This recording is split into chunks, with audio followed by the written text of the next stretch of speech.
Bismillahirrahmanirrahim. Assalamualaikum warahmatullahi wabarakatuh. Waalaikumsalam warahmatullahi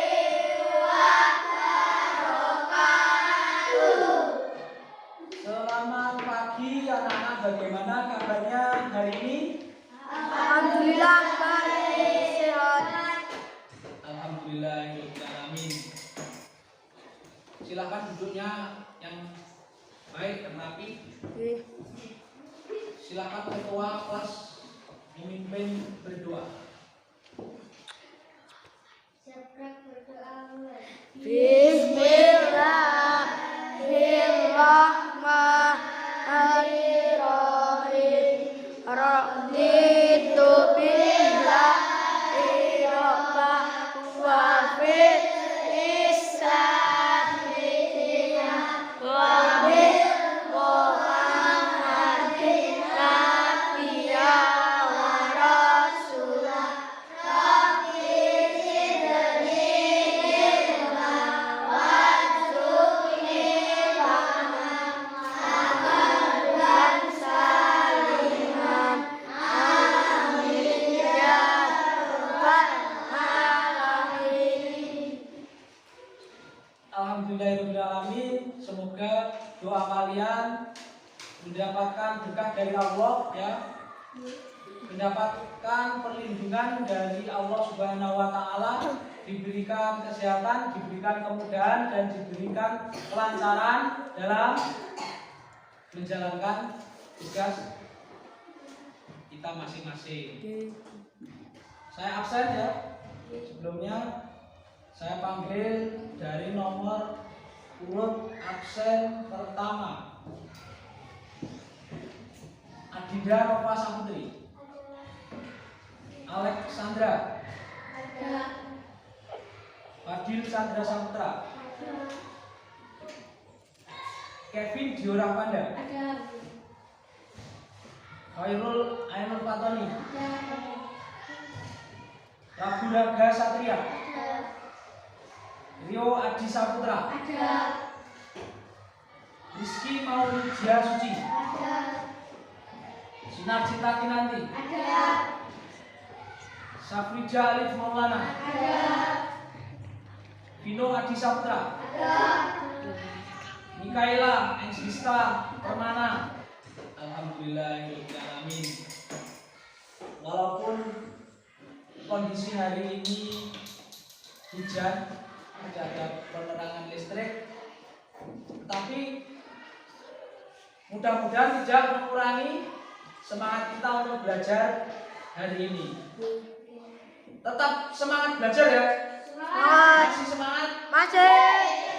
Ya, coba kalian lakukan tepuk semangat seperti hari-hari biasanya.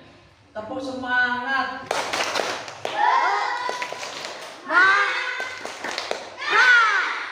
Untuk pertemuan hari ini, hari Sabtu tanggal 1 Oktober 2022, bertepatan hari ini dengan Hari Kesaktian Pancasila. Pelajaran hari ini fikih, ya. Fikih. Kita sampai materi sholat bagi orang sakit. Silakan dibuka LKS fikihnya halaman 37. Salat merupakan rukun Islam kedua yang wajib dilaksanakan oleh seluruh umat muslim. Sholat itu rukun Islam yang keberapa? Kedua. Sholat itu rukun Islam yang kedua. Bagi umat muslim, dalam keadaan apapun, walaupun sakit, dalam perjalanan yang jauh, tetap harus dikerjakan atau dilaksanakan sholat tersebut, ya. Tidak seperti rukun Islam lainnya. Kalau puasa ada halangan itu boleh diganti di lain hari atau boleh di lain waktu menggantikan puasa. Tapi kalau sholat tidak bisa digantikan lain waktu, tidak bisa digantikan lain hari. Wajib dilaksanakan pada waktunya. Hanya saja bagi orang sakit diberikan keringanan mengerjakan sholat. Namanya apa? Rukhsah. Diberi keringanan. Bagaimana keringanannya? Silakan dibahas di kelompoknya masing-masing. Sebelum dibahas di masing-masing kelompok atau didiskusikan di kelompoknya masing-masing, kelompok 1, kelompok 2, dan kelompok 3. Saya berikan kuis yang bisa angkat tangan ya, dijawab. Ini merupakan kuis ke-1. Nanti kuis kedua silakan dijawab di kelompoknya masing-masing ya. Bagi kelompok yang sudah menjawab kuis yang saya berikan, kelompok berikutnya untuk menjawab silakan menggunakan dengan jawaban yang lain atau bisa menambahkan jawaban dengan jawabannya sendiri ya. Saya bacakan kuis tanya jawab sesi yang pertama. Pertanyaannya, siapa yang diberikan keringanan atau rukhsah dalam menjalankan sholat 5 waktu? Betul, tepuk tangan. Ya, jawabannya orang yang sedang sakit. Kenapa orang sakit diberi keringanan? Ya, Allah itu tidak mempersulit manusia, persulit seseorang untuk menjalankan ibadah. Kalau memang sudah sakit, tidak mampu sholat, maka diberikan keringanan bisa dengan cara yang akan kita bahas dalam diskusi kita kali ini. Silakan dijawab ya. Saya bacakan pertanyaan kuisnya. Kuis yang kedua, kuis tanya jawab sesi kedua. Saya mohon untuk dijawab kelompok ke-1, dilanjutkan kelompok 2 dan kelompok 3 ya. Pertanyaannya, pada sore hari bapaknya si Upin Ipin jatuh sakit secara tiba-tiba. Upin Ipin beserta semua keluarganya dibuat terkejut. Lalu bergegaslah mereka membawa bapaknya ke rumah sakit. Setelah sampai di rumah sakit, bapaknya Upin Ipin ingin melakukan sholat. Karena salat merupakan hal yang wajib, jadi harus dilakukan dalam keadaan apapun. Karena tidak mampu berdiri, bagaimana mengerjakannya?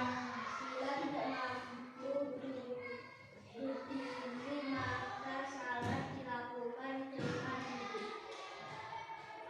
Bila tidak mampu berdiri, maka sholat dilakukan dengan duduk. Jawaban kelompok 1.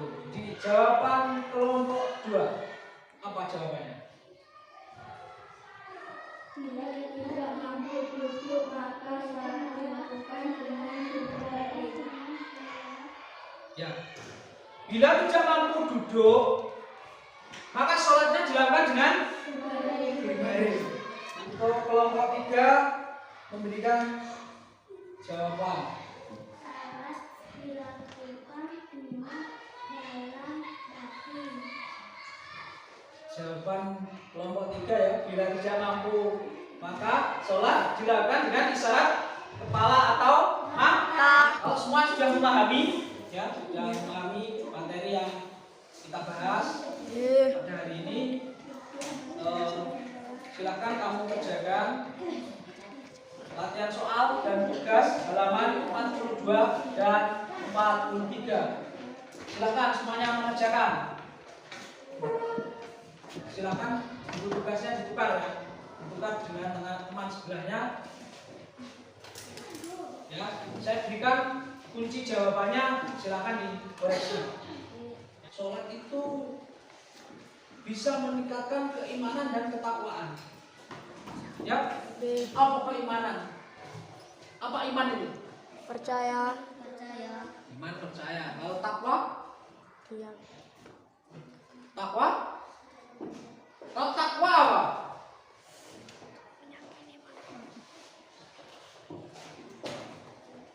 Kalau takwa apa? Menjalankan perintah Allah. Allah dan menjauhi larangan Allah. Apa kesimpulannya? Takwa, takut kepada Allah. Ya, jangan sampai karena sakit saja sampai menggugurkan sholat.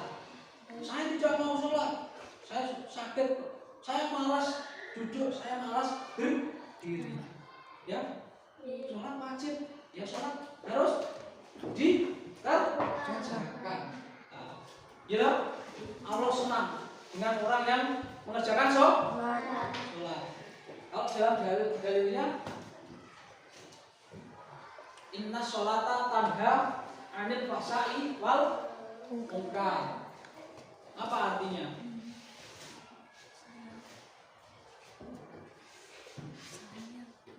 Sholat itu dapat mencegah perbuatan keji dan mungkar. Dengan sholat, ya, dengan sholat walaupun sakit itu akan menambah hati kita menjadi lebih tenang. Ya toh? Siapa yang tahu umur kita panjang? Siapa yang tahu umur kita pendek? Siapa yang tahu? Tidak ada yang tahu ya, hanya Allah yang tahu. Kapanpun orang bisa mati, tidak memandang usia. Bisa yang masih bayi mati, atau bahkan orang yang muda mati, malah orang yang sudah tua, ya sudah tua banget, malah sehat, malah kuat. Ya, kenapa? Hidupnya tenang, ya tenang. Hidupnya selalu merasa tenang, mempunyai ketenangan. Tetapi karena Allah sudah memberikan kepada kita nikmat yang berupa kesehatan, ya kita harus bersyukur. Ya, bagaimana mengucapkan syukur? Dengan mengucapkan Alhamdulillah. Alhamdulillah. Sebelum saya tutup,